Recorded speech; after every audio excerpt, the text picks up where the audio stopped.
बिस्मिल्लाहिर्रहमानिर्रहीम अस्सलाम वालेकुम वरहमतुल्लाहि वबरकातुहू। बच्चों, आज हम डिस्कस करेंगे क्लास फर्स्ट ईयर का चैप्टर नंबर 1 का आर्टिकल डायमेंशंस। आज हम सीखेंगे कि ये डायमेंशंस क्या होती हैं, इनकी डेफिनेशन क्या है और हम बेस क्वांटिटीज की डायमेंशन कैसे फाइंड करते हैं, डायमेंशन और यूनिट्स के दरमियान क्या डिफरेंस है और डिराइव्ड क्वांटिटीज की डायमेंशन हम कैसे फाइंड करते हैं, और लास्ट में हम देखेंगे कि डायमेंशन को हम कहां पे यूज करते हैं, इसके क्या यूजेस हैं उसको हम डिस्कस करेंगे। तो सबसे पहले बच्चों हम बात करते हैं डायमेंशन की डेफिनेशन की कि डायमेंशंस असल में क्या होती हैं। बेटा, जैसा कि आप लोग जानते हैं कि हर बेस क्वांटिटी का कोई ना कोई यूनिट होता है। जो 1960 में पेरिस में कॉन्फ्रेंस हुई, उन्होंने डिसाइड किया कि जितनी भी बेस क्वांटिटीज हैं उन सबका कोई ना कोई यूनिट है। लेंथ का यूनिट मीटर है, मास का किलोग्राम है, टाइम का सेकंड है। हर बेस क्वांटिटी का उन्होंने यूनिट डिसाइड करके बता दिया कि हर बेस क्वांटिटी का कोई ना कोई यूनिट होता है। बच्चों, इसी तरह हर बेस क्वांटिटी की कोई ना कोई डायमेंशन होती है। तो कैसे डिफाइन करेंगे बच्चों? Each base quantity is considered as a dimension. हर बेस क्वांटिटी को एक डायमेंशन कंसीडर किया जाएगा और इसके बाद उस डायमेंशन को denoted by a specific symbol, और उस डायमेंशन को एक खास अलामत दी जाएगी। जैसा कि हम यूनिट को खास अलामत देते हैं। लेंथ का यूनिट मीटर है तो मीटर को हमने क्या सिंबल दी है? Small M. मास का यूनिट किलोग्राम है तो किलोग्राम को हमने एक स्पेसिफिक सिंबल क्या दी है? केजी। टाइम का यूनिट सेकंड होता है और हमने सेकंड को स्पेसिफिक सिंबल दी एस। तो बच्चों, इसी तरह से हर बेस क्वांटिटी की कोई ना कोई डायमेंशन है और उस डायमेंशन को हम एक स्पेसिफिक सिंबल देंगे।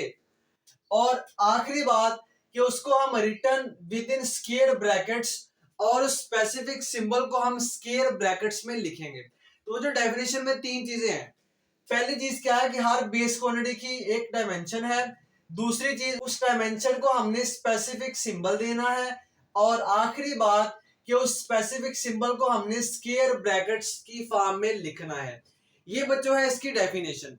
अब हम बात करते हैं कि हमने डायमेंशंस फाइंड कैसे करनी है और बेस क्वांटिटीज की डायमेंशन क्या होती हैं। वो जो हमारे पास है डायमेंशंस ऑफ बेस क्वांटिटीज। सबसे पहले क्वांटिटी, यूनिट और इसकी डायमेंशन। तो जो हम जानते हैं, जो हमारे पास लेंथ है, लेंथ एक बेस क्वांटिटी है और इसका यूनिट बच्चों होता है मीटर। और मास एक बेस क्वांटिटी है, इसका यूनिट होता है किलोग्राम। टाइम एक बेस क्वांटिटी, इसका यूनिट होता है सेकंड। बेटा, ये तो यूनिट है, हम बात कर रहे हैं डायमेंशन की। तो डायमेंशन क्या होगी? हमने कहा हमने हर बेस क्वांटिटी की एक डायमेंशन बनानी है और उसको एक स्पेसिफिक सिंबल देना है। अब लेंथ है तो लेंथ की जो डायमेंशन है बेटा वो है कैपिटल एल। हमने क्या किया? लेंथ की डायमेंशन को एक स्पेसिफिक सिंबल दे दिया एल। और इसके बाद क्या करना है? Return with in square brackets, और इस स्पेसिफिक सिंबल को हमने स्क्वायर ब्रैकेट्स में लिख दिया।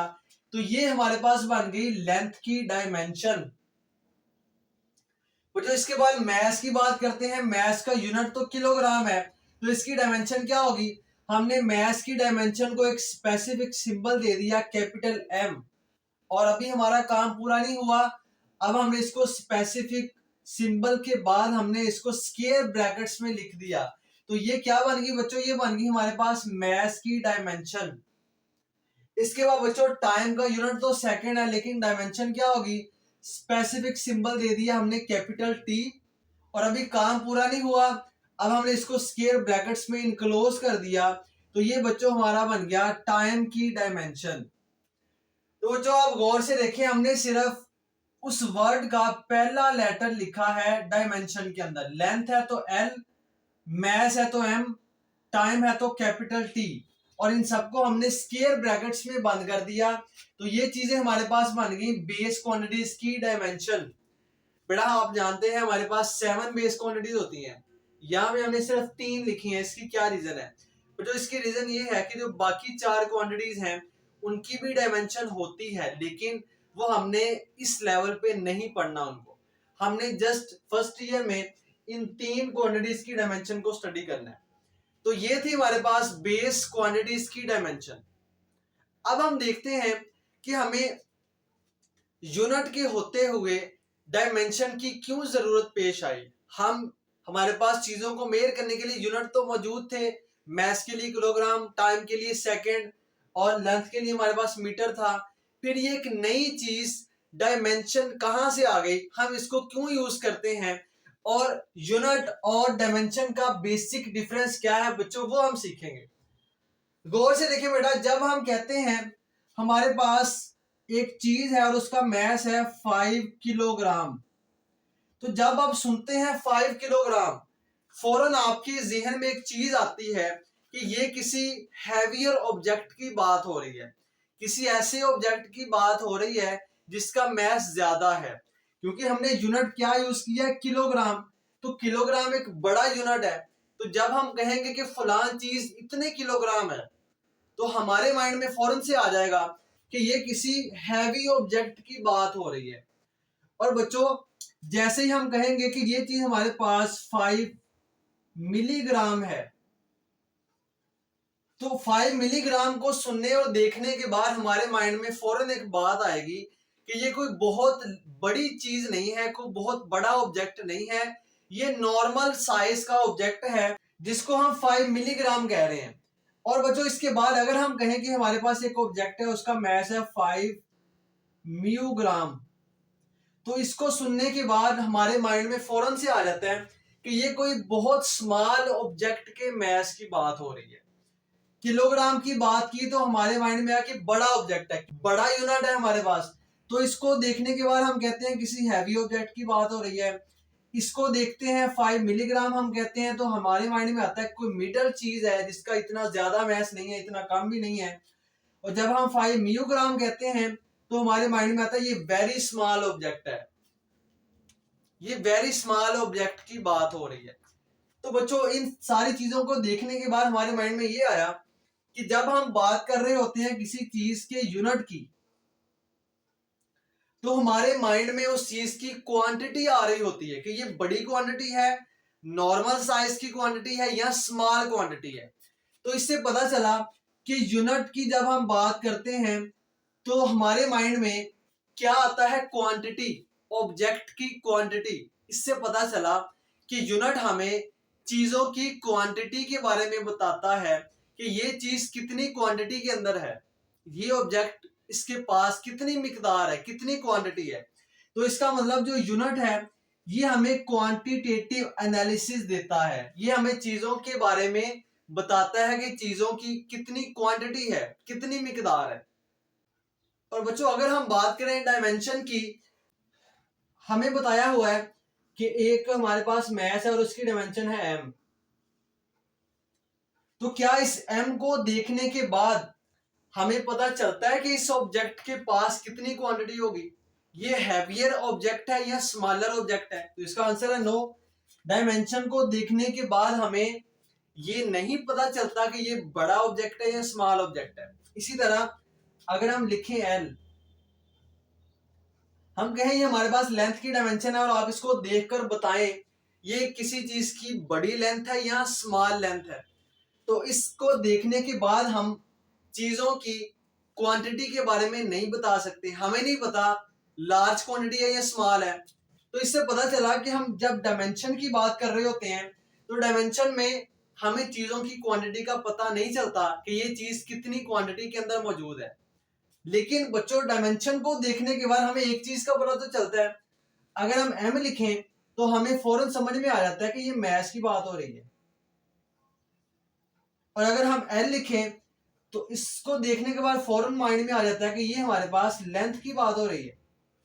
तो क्या मतलब हुआ इसका, डायमेंशन को देखने के बाद हमें चीजों की क्वांटिटी का पता नहीं चलता, लेकिन डायमेंशन को देखने के बाद हमें चीज की क्वालिटी का पता चल जाता है कि इसकी क्वालिटी कौन सी, ये लेंथ है, ये मैस है, ये टाइम है।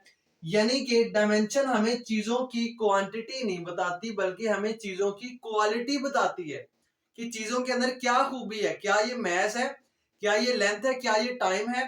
तो हम लिखेंगे कि dimensions give us qualitative analysis of quantities. तो मतलब ये बेसिक डिफरेंस है यूनिट और डायमेंशन के दरमियान।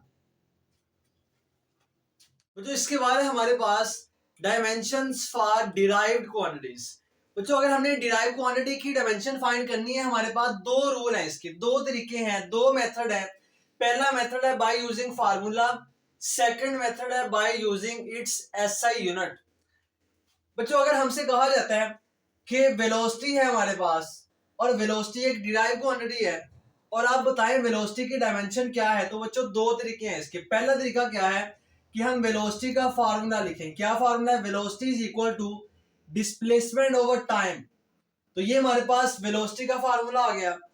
अब बच्चों डिस्टेंस या डिस्प्लेसमेंट हमारे पास लेंथ होती है, length of a path between two points या shortest distance between two points. तो ये डिस्टेंस भी लेंथ ही होती है, तो हम इसको लिख लिया L ओवर टी। अब गौर से देखें, यहां पे जो हमने लेंथ लिखी है, लेंथ की डायमेंशन क्या होती है बेटा? Capital L। तो लेंथ की डायमेंशन हमने लिखी कैपिटल L। और ये टाइम है, तो टाइम की डायमेंशन क्या है हमारे पास? Capital T। तो ये हमने यहाँ पे लिखा। अगले स्टेप में हमने क्या किया? T को यहां से उठा के ऊपर ले गए, ऊपर जाके ये बन गया T की पावर -1। तो बच्चों ये हमारे पास वेलोसिटी की डायमेंशन आ गई। अब दूसरा मेथड है हम इसका यूनिट लिखें और यूनिट के जरिए से इसकी हम डायमेंशन लिखें। वेलोसिटी का बच्चों यूनिट है मीटर पर सेकंड। मीटर क्या है? लेंथ है, तो इसकी जगह पे हमने लिखा L। S क्या है? टाइम है, तो इसकी डायमेंशन T। जितनी इसकी पावर है उतनी हमने इसकी पावर लिखी, तो ये हमारे पास वेलोसिटी की डायमेंशन आ गई। आपने बच्चों देखा यूनिट के जरिए से डायमेंशन निकालना ज्यादा आसान है एज कंपेयर टू फार्मूला, लेकिन ये उस वक्त आसान है जब आपको सारी क्वांटिटीज का यूनिट अच्छी तरह से आता है। यूनिट अगर अच्छी तरह से नहीं आता तो फार्मूला कम से कम आपको आना चाहिए। फार्मूला अगर आपको आता है तो फार्मूला से यूनिट बनाना आसान नहीं है, थोड़ा सा मुश्किल है क्योंकि स्टेप ज्यादा करने पड़ते हैं।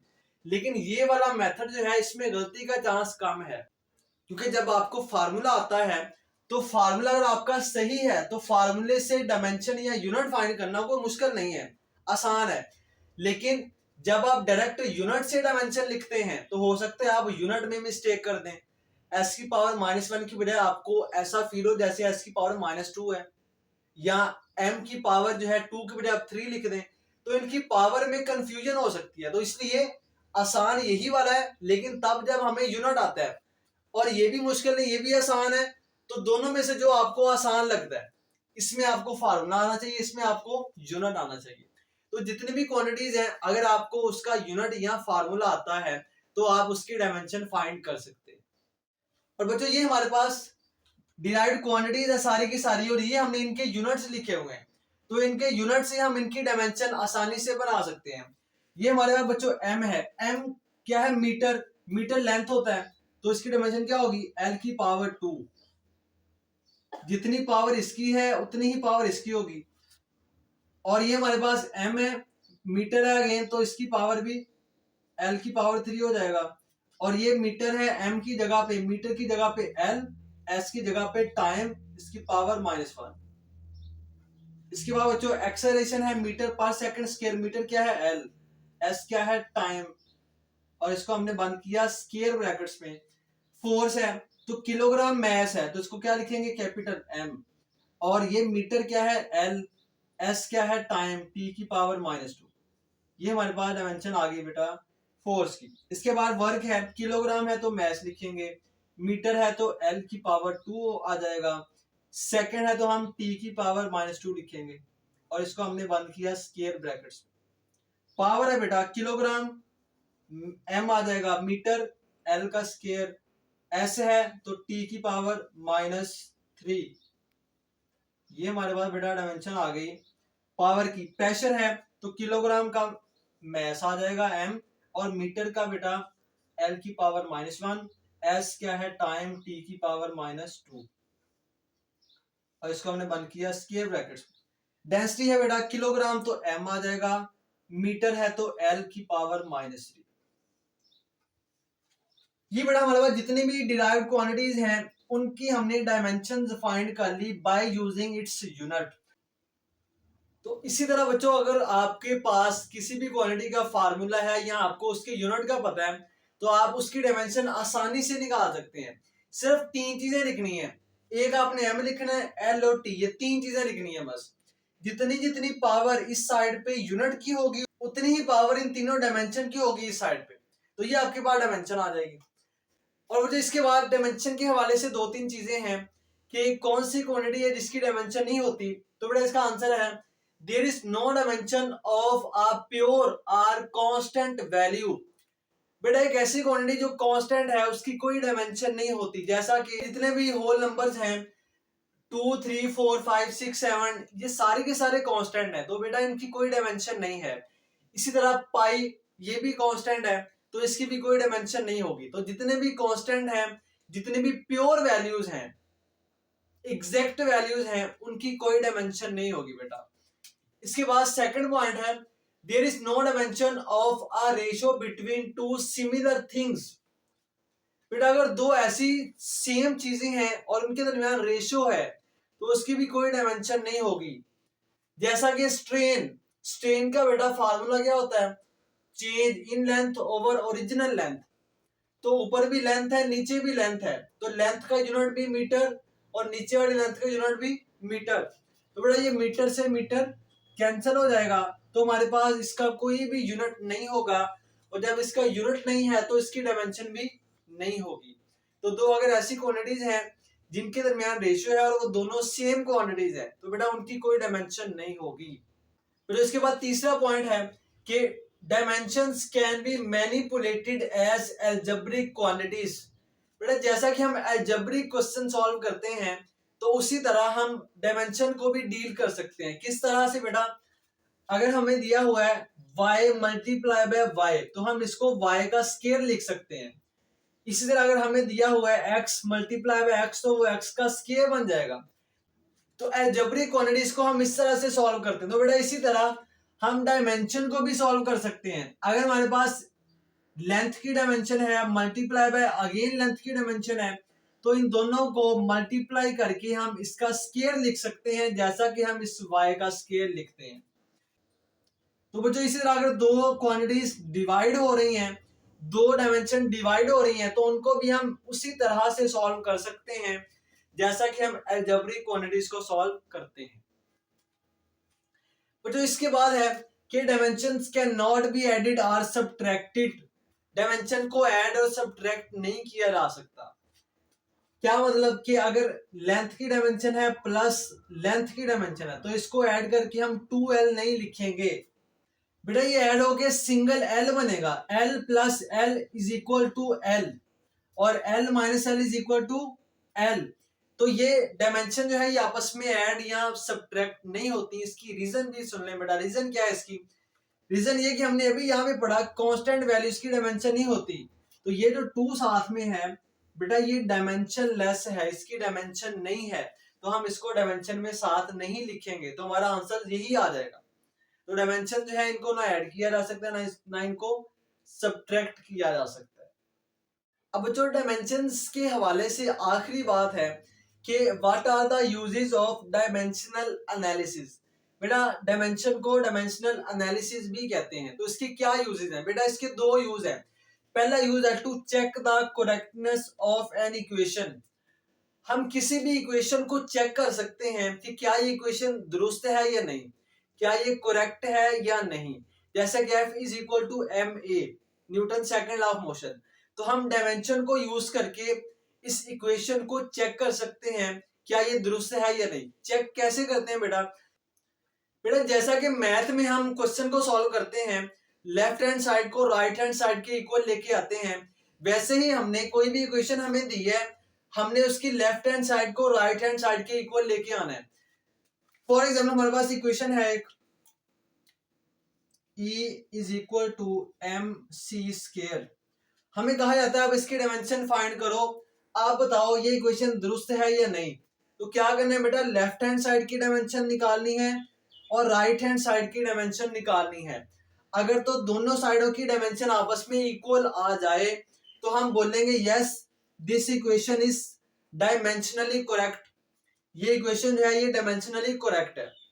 तो इस तरह से हम बेटा किसी भी इक्वेशन को चेक कर सकते हैं डायमेंशन के जरिए से कि कोई भी इक्वेशन करेक्ट है या नहीं। और इसको इस प्रोसेस को बेटा हम होमोजेनिटी भी कहते हैं।